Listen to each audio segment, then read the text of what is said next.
Bonjour à toutes et bienvenue sur le podcast Vivante. Je suis Laura et je serai votre hôte aujourd'hui.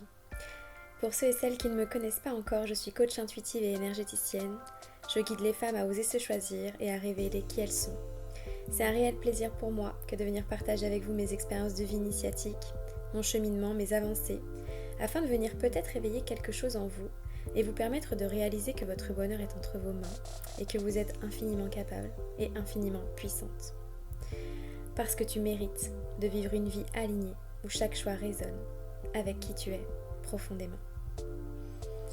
Si ce podcast vibre pour toi, je t'invite à le partager autour de toi, venir t'abonner pour ne plus rien manquer et mettre une note de 5 étoiles. Aujourd'hui, j'ai envie de te parler de ce qui est le plus vivant pour moi en ce moment, c'est-à-dire mon rapport à la solitude.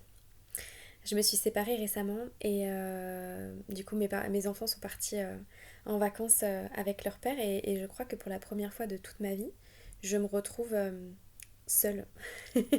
Ça peut paraître dingue pour certaines personnes, mais en réalité, je crois que j'ai toujours été avec quelqu'un, que ce soit en couple ou bien chez mes parents.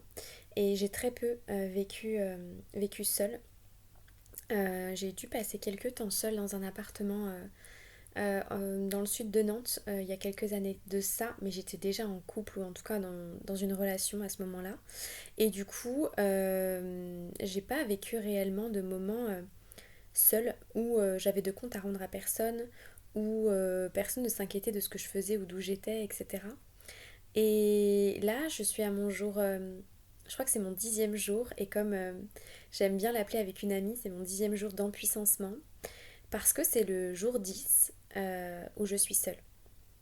Et alors ça m'a pas empêché d'aller voir certaines personnes, de partager des bons moments avec certaines personnes sur ces 10 jours, mais ce que je veux partager aujourd'hui, c'est que j'ai vécu ces 10 jours, et c'est pas fini, parce qu'il m'en reste encore 6, seule, chez moi, avec aucune contrainte de planning.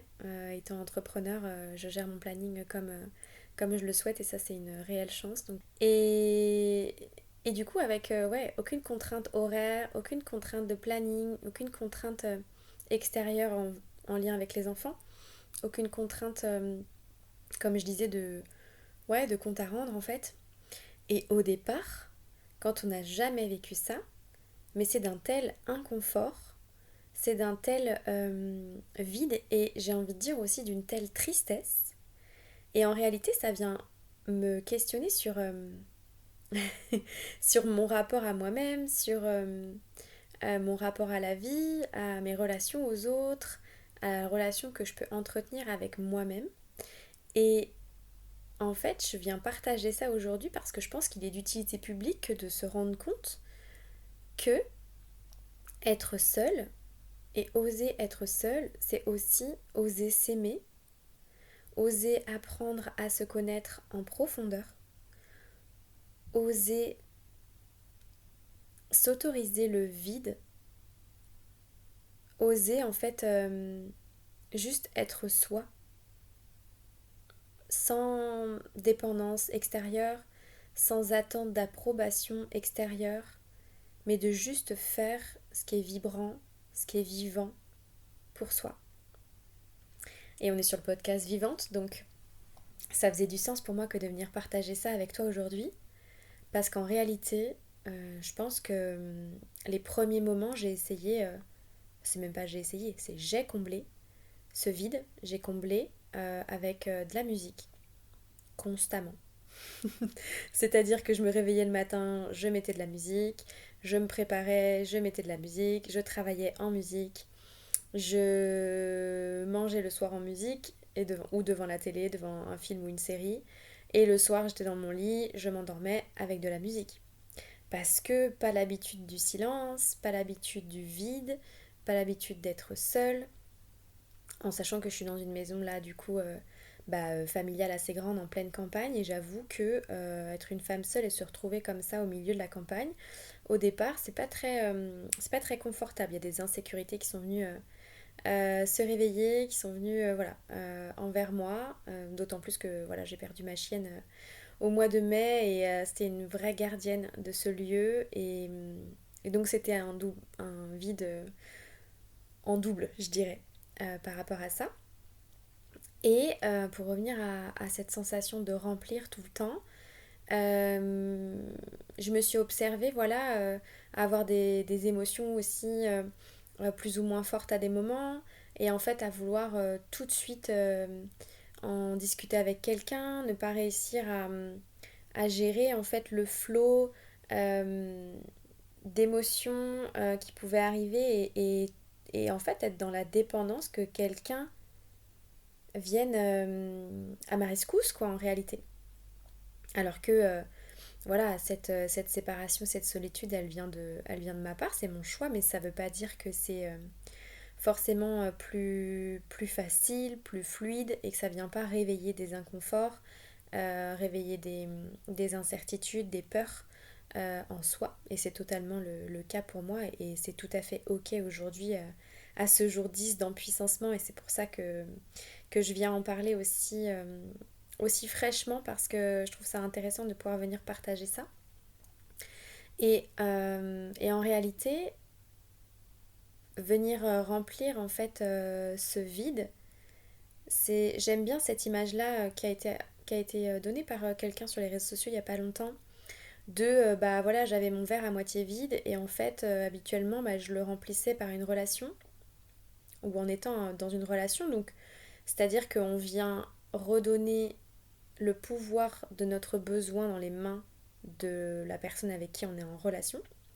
Alors que là, bah, n'ayant plus personne en termes de relation et en voulant bah, me remplir moi-même, toute seule, avec ma valeur liberté qui prône là-haut et mon côté indépendante, autonome, parce que c'est ce que je prône et je suis venue vraiment me tester là-dessus pour voir ce que ça pouvait donner pour moi. Eh bien en réalité, venir remplir cette moitié de verre, eh ben ça prend. C'est pas quelque chose qui est inné quand on n'a jamais vécu seul ou quand on a toujours vécu avec quelqu'un, que ce soit ses parents, un frère, une soeur, une cousine, une coloc ou en couple quoi. Et au départ, bah, on sait pas trop en fait comment on va venir remplir ce verre. Ça paraît un peu insurmontable parce que c'est quelque chose qu'on n'a jamais fait en fait. C'est quelque chose que moi j'avais jamais connu et surtout, j'irais même plus loin, c'est que c'est quelque chose que j'avais jamais conscientisé, d'être en fait dans cette forme ouais, de dépendance à l'autre où je plaçais une forme de mon besoin entre ses mains quoi. Et c'est là que tu réalises que oh, c'est incroyable. Et quand je parle de besoin, ça peut passer d'un besoin de plaisir sexuel, que d'un besoin d'attention, d'amour, de câlin, que d'un besoin financier, que d'un besoin d'être reconnu, de se sentir aimé, d'avoir confiance en soi. Enfin, c'est hyper vaste en fait. Et tout ça, on vient le chercher en fait dans l'attente de l'approbation de l'autre, dans l'attente du compliment de l'autre, euh, dans l'attente de cette sécurité matérielle, financière que peut nous apporter l'autre, le fait d'être deux plutôt que d'être seul, euh, dans cette intensité sexuelle, euh, dans cette estime de soi avec ouais, vraiment en attente de regard de l'autre. Enfin voilà, moi j'ai plusieurs fois entendu des femmes dire ben il me regarde plus. Ok, qu'est-ce que ça vient réveiller chez toi concrètement? Parce qu'en réalité, si tu t'estimes assez et que tu as assez confiance en toi, ben c'est ok. C'est ok dans le sens, pas dans la relation. C'est ok dans la relation avec soi-même, pas dans la relation de couple, je veux dire. Enfin, ça, ce sera un autre sujet. Mais voilà, pour donner un exemple. En réalité, on est toutes capables de pouvoir s'apporter euh, tout ça. Du plaisir sexuel, de la confiance en soi, de l'estime de soi, du confort matériel, financier, ce qui peut venir dans un second temps parce qu'on n'a pas tout de suite les réponses. Euh, voilà, en fait, on est totalement capable.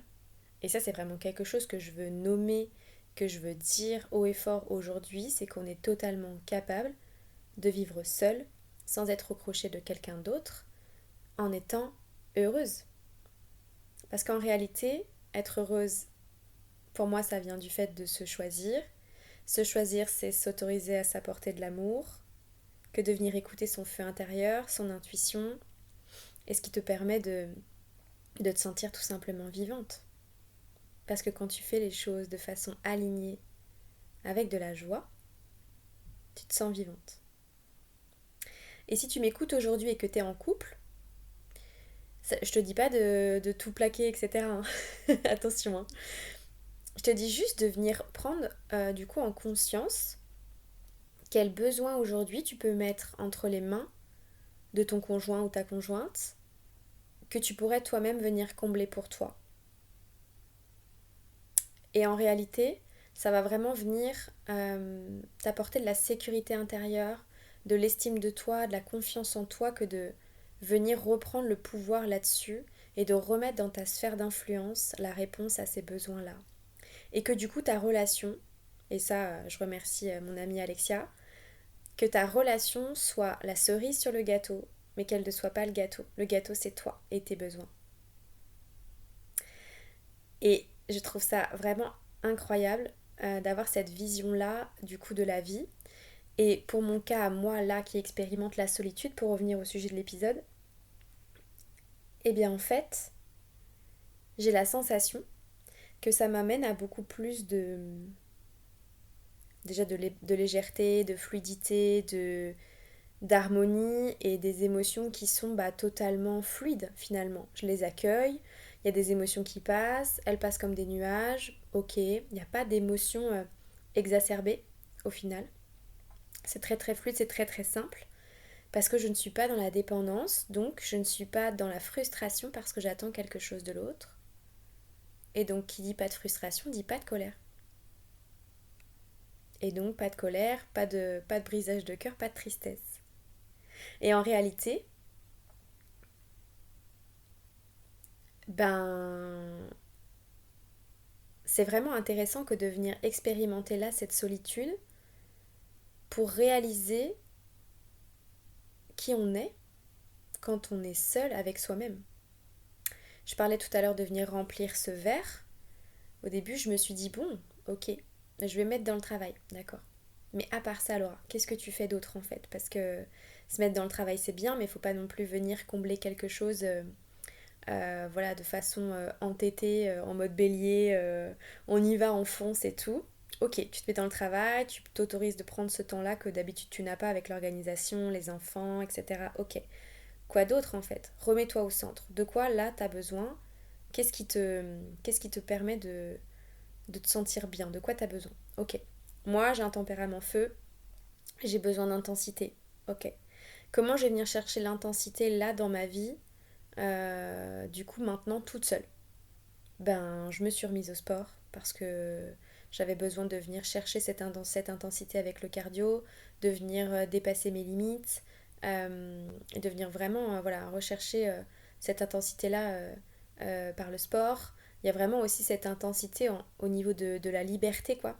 De venir juste expérimenter ce côté de bah ouais, je vais marcher seule sur la plage, je me suis fait un petit pique-nique avec un coucher de soleil.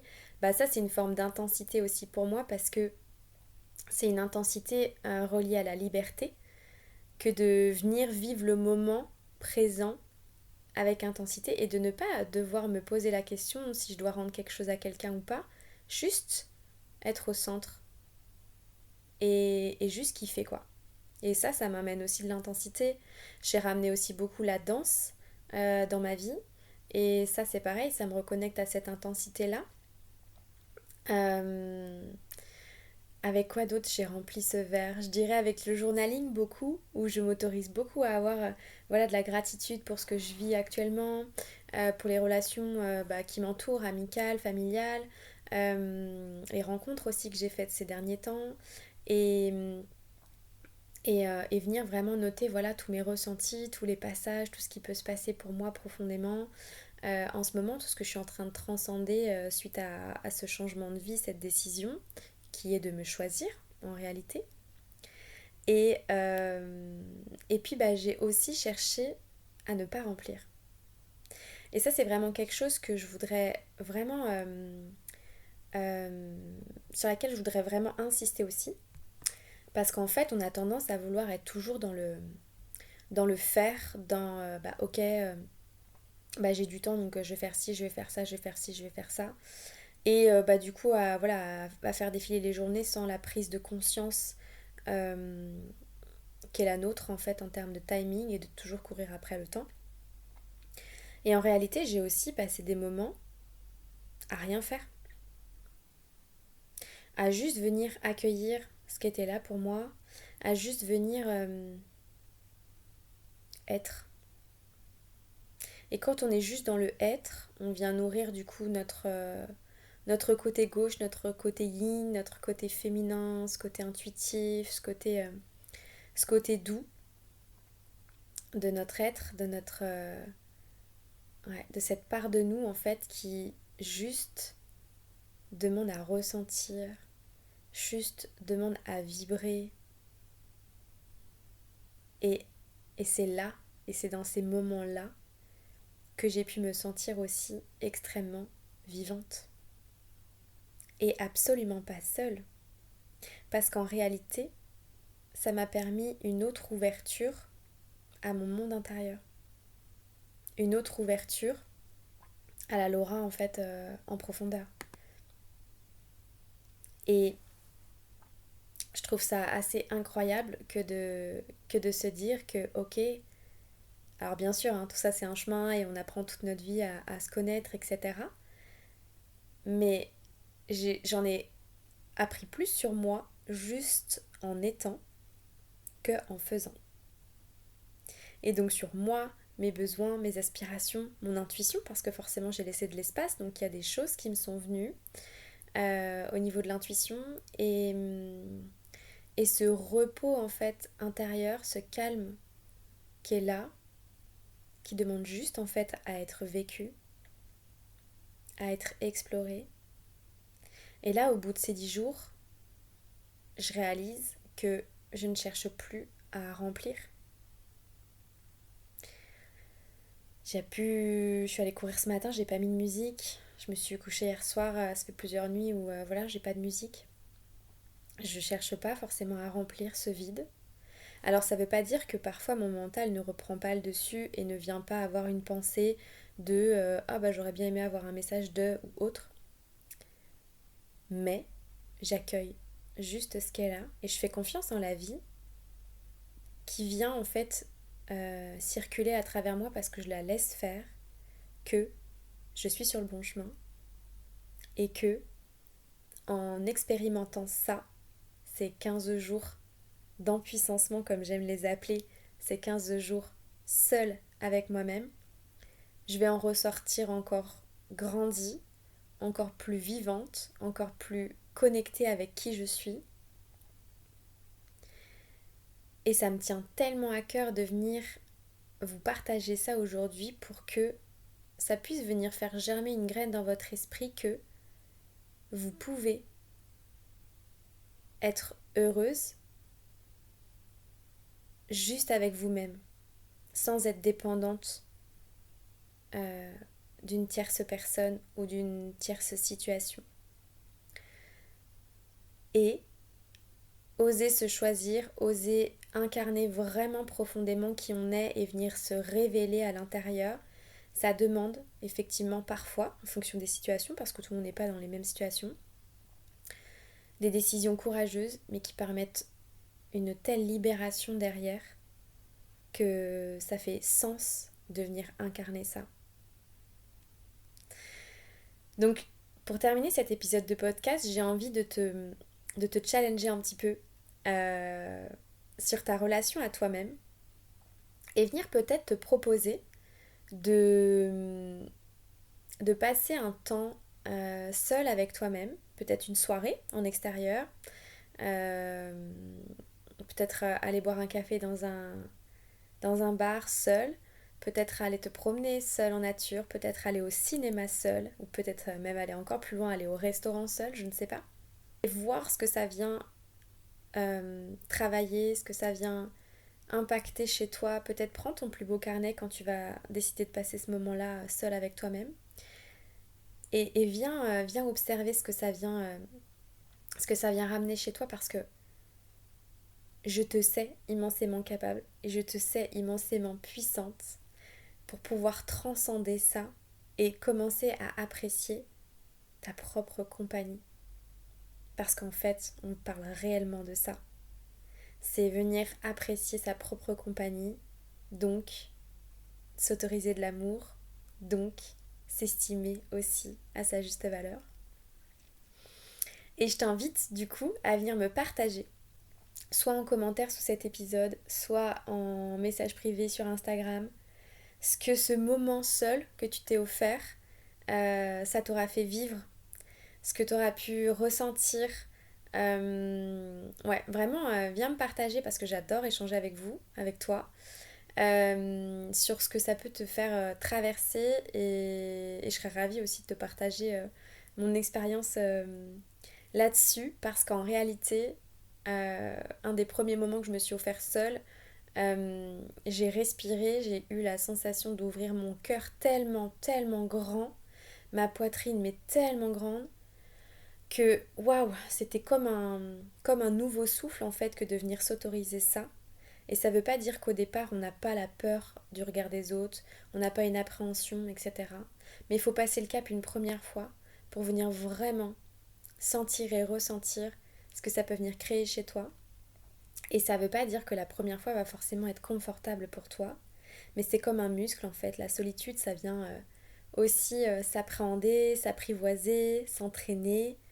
Et, et ouais, je t'invite vraiment à commencer par ce moment-là et peut-être réitérer, tu vois, l'expérience plusieurs fois si t'en as l'envie, pour vraiment venir t'explorer en profondeur sur ce sujet-là et voir ce que ça vient réveiller en fait à l'intérieur de toi.